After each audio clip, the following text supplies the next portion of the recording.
As morning light begins to shine, I seek your word and make it mine. In quiet moments, faith is born. With every breaking of the dawn, rise and reflect on promises true. With every dawn, I'm renewed by you.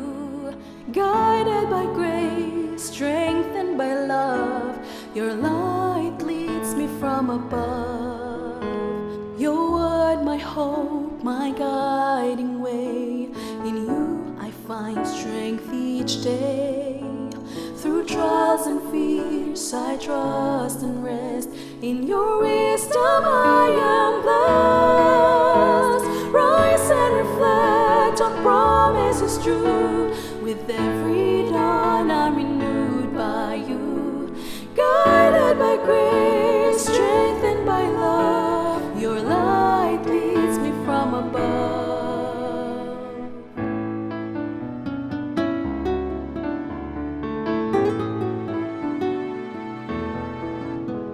Your word, my hope, my guiding way. In you I find strength each day. Through trials and fears I trust and rest. In your wisdom I am blessed. Rise and reflect on promises true. With every dawn I'm renewed by you. Guided by grace, strengthened by love, your light leads me from above. Rise and reflect on promises true. With every dawn I'm renewed by you. Guided by grace, strengthened by love, your light leads me from above. Your light leads me from above.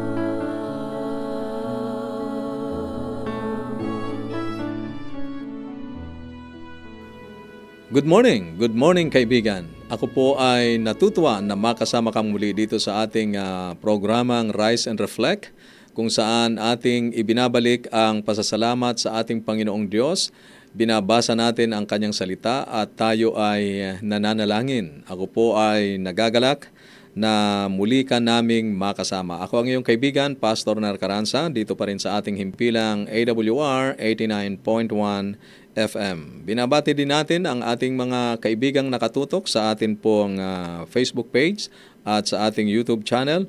At sa mga hindi pa po nakaka-follow, paki-follow na po at i-share na rin sa inyong mga kaibigan ang atin pong page and YouTube channel, Adventist World Radio Manila. At bago tayo magpatuloy, atin pong binabati ang mga maagang gumising ngayon. Maaaring sila ay naghahanda para sa pagpasok. Ang iba naman ay naghahanda ng mababaon ng kanilang mga mahal sa buhay na papasok sa paaralan o kaya ay sa trabaho. Ang iba naman ay maagang umalis at ngayon ay nakikinig sa pamamagitan ng kanilang mga radio sa sasakyan. Narito ang ilan sa ating mga nakikinig ngayon. Si Loreca Laschere, magandang umaga sa iyo. Ganon din kay Sara Tabaranza, kay Tumiko Hashi at Mercy Del Luna. At ganon din kay Fina Pansoy. Sila ay ilan lamang sa mga nakikinig. At sa mga nasa radyo, kayo po ay aking binabati ng isang napakagandang umaga para sa inyong lahat. Isang mabuting pagpapasimula ang magbasa ng salita o makinig ng salita ng ating Panginoong Diyos, sapagkat sinabi niya sa Juan, Kabanatang 5, Talatang 30, sinasaliksik ninyo ang mga kasulatan sapagkat iniisip ninyo na sa mga iyon ay mayroon kayong buhay na walang hanggan. At ang mga ito ang nagpapatutuo tungkol sa Kanya. Kilalanin natin ang pinagmumulan ng buhay na walang hanggan, ang ating Panginoong Yesus mula sa Kanyang mga salita. At sa pagpapatuloy ng ating pagbabasa sa Aklat ng Henesis, Kabanatang 8 po tayo ngayon, talatang 1 hanggang 22, mula sa ang Bible Pinoy version. Pakinggan niyo po ang salita ng ating Panginoon. Hindi kinalimutan ng Diyos si Noah at ang lahat ng hayop na kasama niya sa barko. Pinaihip ng Diyos ang hangin at nagsimulang bumaba ang baha. Nagsara ang mga bukal sa lupa, pati yung mga bintana ng langit. Tumigil ang ulan, at unti-unting humupa ang baha sa loob ng 150 days. Sa pang-17 araw ng pampitong buwan, sumadsad ang barko sa isang bundok sa Ararat. Bumaba pa nga ang tubig, at sa unang araw ng pang-10 buwan, lumitaw na ang tuktok ng mga bundok. Pagkatapos ng 40 days, binuksan ni Noah ang bintana ng barko, at nagpalipad siya ng isang uwak. Lumipad lang yon ng lumipad hanggang sa matuyo ang lupa. Tapos nagpalipad naman siya ng kalapate para i-check ulit kung wala ng baha. Pero dahil may baha pa, walang madapuan yung kalapate, kaya lumipad ito pabalik sa barko. Nilabas ni Noah ang kamay niya para ipasok ulit yung kalapate. Naghintay si Noah ng 7 araw, tapos pinalipad niya ulit yung kalapate. Nung maggagabi na, bumalik sa barko yung kalapate at may tuka-tuka itong dahon ng olive na bagong tubo lang. Dahil doon, nalaman ni Noah na bumaba na ang tubig. Tapos naghintay ulit siya ng 7 araw bago pinalipad ulit ang kalapate. This time, hindi na yon bumalik. Sa unang araw ng unang buwan, noong 601 years old na si Noah, wala nang baha. Inalis niya ang takip ng barko. Tumingin-tingin siya sa paligid at nakita niyang natutuyo na ang lupa. Pagdating ng pang-27 na araw ng pangalawang buwan, natuyo na nga ang lupa. Tapos sinabi ng Diyos kay Noah, "Lumabas ka ng barko kasama ang asawa mo, mga anak at mga asawa ng mga anak mo. Palabasin mo rin ang lahat ng mga kasama mong ibon at hayop para magkaroon sila ng maraming anak at magparami sila sa buong mundo." Lumabas nga si Noah ng barko kasama ang buong pamilya niya. Grupo-grupo namang lumabas ng barko ang lahat ng mga hayop, lahat ng mga ibon, at lahat ng mga gumagapang at gumagalaw sa lupa. Tapos gumawa si Noah ng altar para kay Lord. Kumuha siya ng isa sa bawat klase ng malinis na hayop at ibon, at sinunog ang mga yon bilang sacrifice. Natuwa si Lord nang maamoy niya yung sacrifice at sinabi niya sa sarili, "Hindi ko na ulit susumpain ang lupa dahil sa mga tao. Kasi bata pa lang, masama na ang nasa puso nila. Hindi ko na ulit buburahin sa mundo ang bawat buhay na create ko, kagaya ng ginawa ko ngayon. Hanggat meron pang mundo, laging may panahon ng pagtatanim at panahon ng pag-aani. Laging darating ang panahon ng taglamig at tag-init, tag-araw at tag-ulan, umaga at gabi." Kaibigan, nitong nakaraang linggo, isang kaibigan ang nagdala ng cinnamon rolls at muffin sa aming tanggapan para ipagdiwang ang kanyang ika-60 kaarawan. Hindi niya akalain na aabot siya sa milestone na ito dahil sa ilang seryosong alalahanin sa kalusugan. Nais niyang pasalamatan ng Diyos at ipagdiwang ang kanyang sagot sa kanyang mga panalangin. Sa Arka ni Noah, isa ring pagdiriwang ang malapit ng mangyari. Si Noah, ang kanyang pamilya at lahat ng hayop ay nagtiis ng maraming araw sa loob ng arka. Nakita nila ang mundo na naging matubig na magulo, kaguluhan.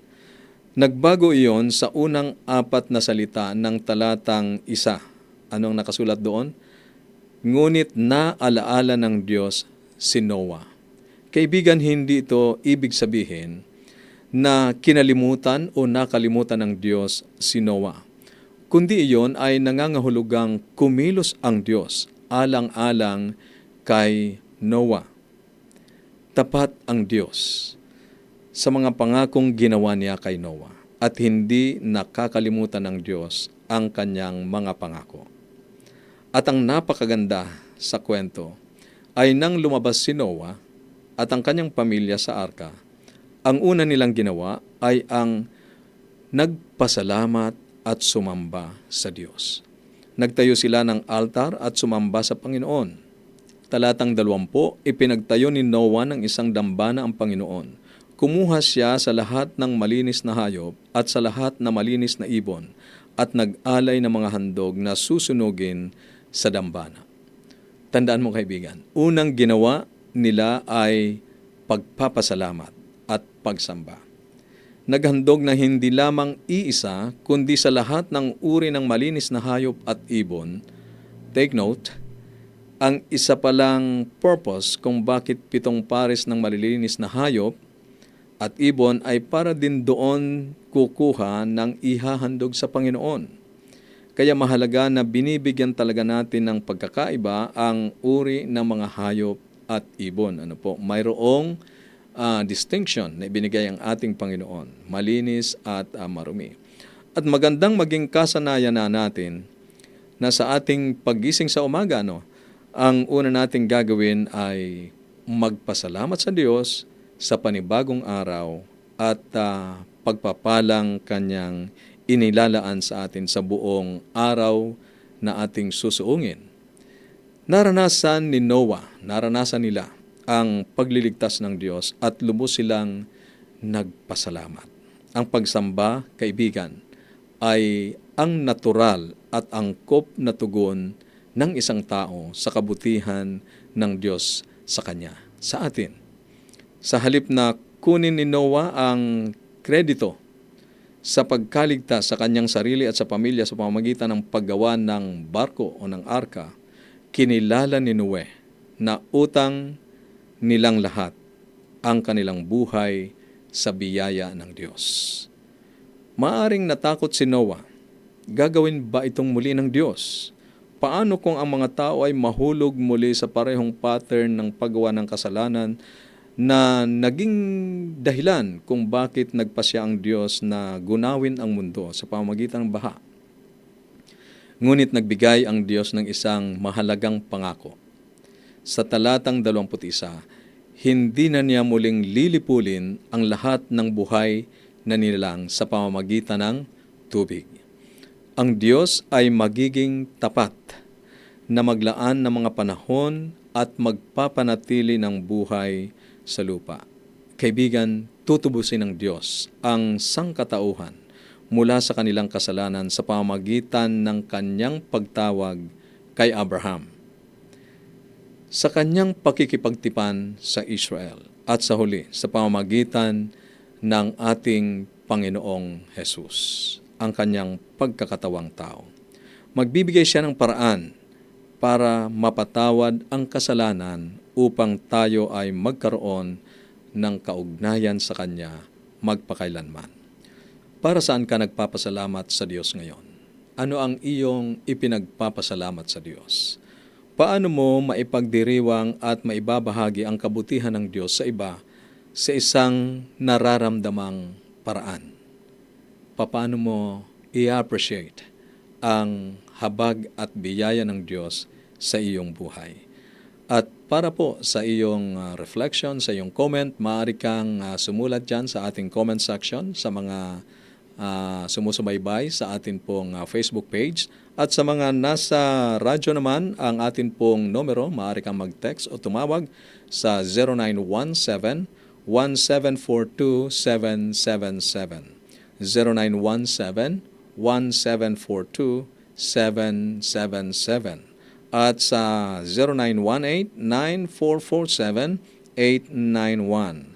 0918-9447-891. At habang iyo pong sinusulat ang iyong comment and reflection, ay nais kong ihandog sa iyo ang isang napakagandang awitin na inawit ni Naomi Baloro, The Faithful One. Pakinggan natin ang makalangit na awiting ito.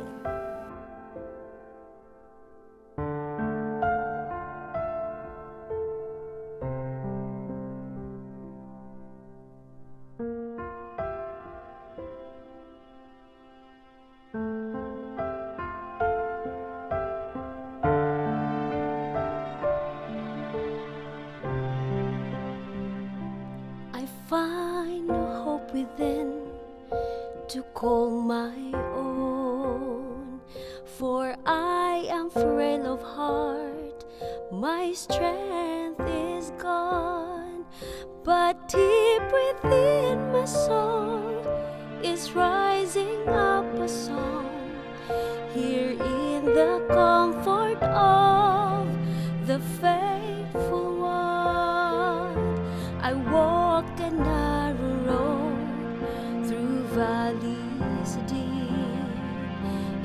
search of higher ground, on mountains deep. And though it feels unsure, I still keep pressing on, for I am guided by the faithful one. Faithful, faithful to the end, my true and precious friend. You have been faithful, faithful, so faithful to me.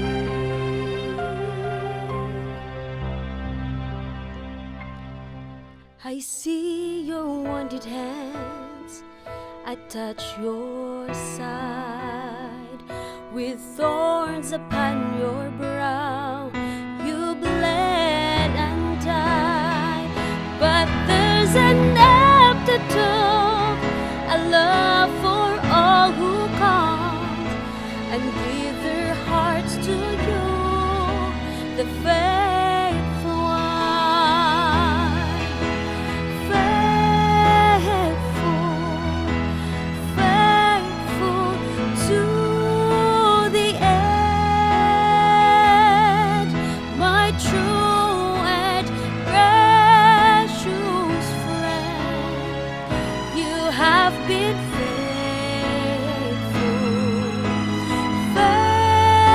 faithful, so faithful to me.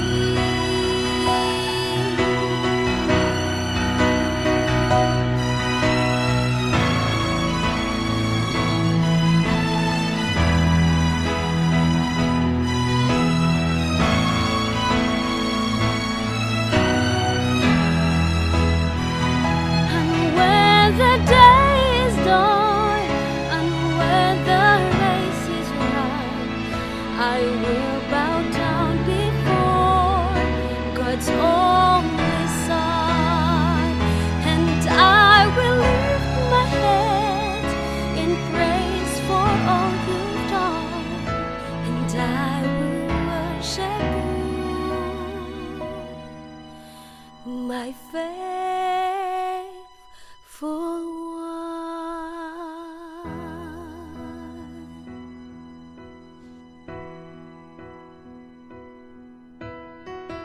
Maraming salamat, Sister Naomi, sa napakagandang diwa ng awit na iyong inawit. Ang ating Panginoong Diyos ay tapat sa kanyang mga pangako. Siya ang Diyos na tumutupad ng kanyang pangako. Tayo ay manalangin. Panginoon naming Diyos, kagaya ng iyong paanyaya sa mga awit, Kabanatang 75, halikayo tayo'y magsiawit sa Panginoon sa kagalakan. Sumigaw tayo ng malakas sa bato ng ating kaligtasan. Lumapit tayo sa Kanya na may pasasalamat at purihin Siya ng musika at awit, sapagkat ang Panginoon ay ang dakilang Diyos, ang dakilang Hari. Amang Banal, lumalapit kami sa iyo ngayon sa pangalan ng aming Panginoong Hesus. Dala ang pasasalamat sa iyong kabutihan sa amin, sa pagtubos ng iyong anak at sa pangako ng kanyang malapit na pagbabalik. Tulungan mo po kaming mabuhay ng may mapagpasalamat na diwa. At ngayon, dakilang Diyos, kilala niyo ang aming mga kaibigang nakikinig. Sila po ay may mga suliranin, may mga kahilingan, may mga personal na panalangin. Alam ko po na inyong nababasa ang kanilang mga isipan saan man sila naroroon. Ang ilan po sa kanila ay mayroong karamdaman, may mahal sa buhay na nahihirapan. Inyo pong idampulay sa kanila ang inyong mapagpalang kamay upang maibsan ang kirot na kanila pong nararamdaman dahil sa mga karamdamang ito. Ang ilan po sa kanila ay mayroong pangangailangan na maiayos ang kanilang relasyon sa kanilang tahanan. Ipinapakiusap ko po, dakilang Ama, na kayo po ang mamagitan. Idinadalangin ko po ang aming mga kaibigan na may mga anak na nagsisipag-aral, inyo pong tulungan ang mga kabataang ito na sila po ay mailayo sa anumang masamang impluensya ng sanlibutan ito at tulungan sila na ma-focus ang kanilang kaisipan sa pag-aaral at kanila pong matugunan ang kanila pong mga academic requirements. Inyo rin pong iingatan ang aming mga magulang, ang aming mga kaibigan na papunta sa kanilang mga hanap buhay. Ilayo po sa anumang mga kasakunaan sa pangalan ng aming tagapagligtas na si Jesus. Amen. Amen. Kaibigan, muli naming iniaalok sa iyo ang atin pong Bible Study Guide na Explore at ito po ay mapapasa inyo kung kayo po ay susulat o magte-text o magpapadala ng mensahe sa atin pong Facebook page, sa comment section, sa atin naman pong mga numero sa 0917-1742-777, 0917-1742-777 at sa 0918-9447-891. Uulitin ko po, 0918-9447-891. Ang inyo pong gagawin ay ipadala ang inyong kompletong pangalan at address at amin pong ipapadala ang magandang Bible Study Guide na Explore sa inyo pong mga tahanan. Tayo po ay muling nagpapasalamat at nag-aanyaya na inyo po kaming subaybayan sa susunod sapagkat sinasabi ng ating Panginoon, sinasaliksik ninyo ang mga kasulatan sapagkat iniisip ninyo na sa mga iyon ay mayroon kayong buhay na walang hanggan. At iyon ang nagpapatutuo tungkol sa Kanya. Kaibigan, huwag kang aalis sapagkat pagkatapos ng ilang mga awitin ay susunod ang isa pang magandang programang Ang Salita ng Buhay. As morning light begins to shine, I seek your word and make it mine. In quiet moments, faith is born. With every breaking of the dawn, rise and reflect on promises true. With every dawn, I'm renewed by you. Guided by grace, strengthened by love, your light leads me from above. Your word, my hope, my guiding way. In you I find strength each day. Through trials and fears I trust and rest. In your wisdom I am blessed. Rise and reflect on promises true. With every dawn I'm renewed by you. Guided by grace, strengthened by love, your light leads me from above.